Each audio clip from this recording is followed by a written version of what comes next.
台中市积极推动电动巴士，最近这个249路的公车延驶到雾峰的朝阳科技大学。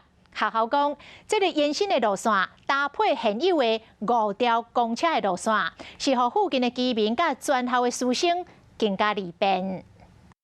学生甲在地人做排列，准备要坐249路的电动巴士。伫地方人士争取下，最近这台巴士就驶到雾峰的朝阳科大，提升运输的功能。但没有想要学校把它引进来，就是朝阳这边，所以我就直接坐到底，就来到学校了。他们的大一新生的这个申请机车停车证的一个比率呢，大幅下降41%。这台电动巴士有调整路线，这是附近在地人甲全校16000名师生的一个好消息。